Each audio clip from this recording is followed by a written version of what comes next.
मेरी एक्सपेक्टेशन थी बजट के बारे में कि सरकार हिंदुस्तान के 99% लोगों को सपोर्ट देगी। ये बजट 1% आबादी का बजट है।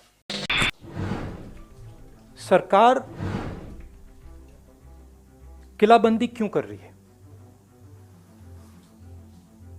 क्या ये किसानों से डरते हैं? क्या किसान दुश्मन है? मैंने कहा है कि किसान हिंदुस्तान की स्ट्रेंथ है, शक्ति है, और इसको दबाना, मारना, धमकाना सरकार का काम नहीं है। सरकार का काम किसान से बात करने का है और इस समस्या को रिजॉल्व। किसान आर नॉट गोइंग अवे।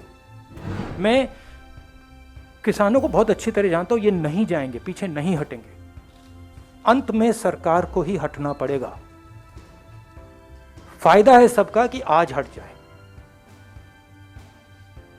तो ये किसानों पे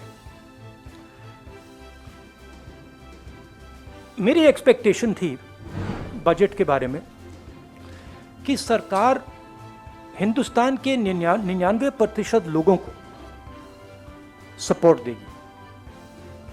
ये बजट 1% आबादी का बजट है।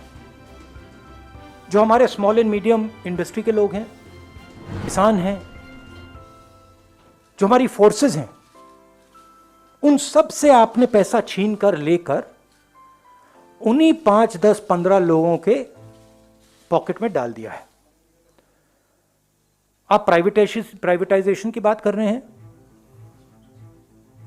वो भी फायदा उनको मिलेगा। और हिंदुस्तान को किस चीज की जरूरत थी? हिंदुस्तान को अपनी जनता के हाथ में पैसे डालने की जरूरत है। क्यों? क्योंकि अगर हम अपनी अर्थव्यवस्था को चालू करना चाहते हैं तो वो कंजम्पशन से ही होगी, वो सप्लाई साइड से नहीं हो सकती है। तो अगर सरकार ने न्याय योजना जैसा काम किया होता, अगर स्मॉल मीडियम इंडस्ट्रीज को पैसा दिया होता, उनको प्रोटेक्ट किया होता, इकोनॉमी चालू हो सकती थी। सप्लाई साइड में पैसा देने से इकोनॉमी चालू नहीं होगी। ये इसको ट्राई करते जा रहे हैं 1% को पैसा देते जा रहे हैं, सोचते हैं कि हिंदुस्तान की इकोनॉमी स्टार्ट होगी, नहीं होगी। ये रियलिटी है। और सबसे जरूरी बात, मेरे लिए सबसे जरूरी बात, चाइना हिंदुस्तान के अंदर आता है, हजारों किलोमीटर हमारी जमीन ले जाता है, और आप चाइना को बजट में क्या मैसेज देते हो कि हमारा डिफेंस एक्सपेंडिचर हम नहीं बढ़ाएंगे।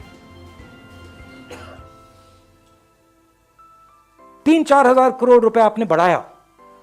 चाइना को आपने क्या मैसेज दिया कि आप अंदर आ सकते हो, आपको जो करना है करो, हम अपनी सेना को नहीं सपोर्ट करेंगे। जो हमारे जवान लद्दाख में हैं, जो हमारे एयरफोर्स के पायलट्स हैं, उनको आज क्या लग रहा होगा कि हमारे सामने इतनी बड़ी कठिनाई है और हमारी सरकार फोर्सेस को पैसा नहीं दे रही है, और जो हमारा है, फोर्सेस का है, वो उन्हीं 5-10 लोगों को पैसा दिया जा रहा है। इससे देश को फायदा नहीं होने वाला है। मैं दोहरा रहा हूं, इससे देश को फायदा नहीं हो रहा है। इस समय फोर्सेस की कमिटमेंट 100% है। सरकार की कमिटमेंट 110% होनी चाहिए। मतलब जो भी हमारी सेना को चाहिए, जो भी हमारी एयरफोर्स को चाहिए, जो भी हमारी नेवी को चाहिए, सरकार को देना चाहिए। ये कौन सी देशभक्ति है कि सर्दी में लद्दाख में हमारी सेना खड़ी है और आप उनको पैसा नहीं दे रहे हो? ये कौन सा नेशनलिज्म है?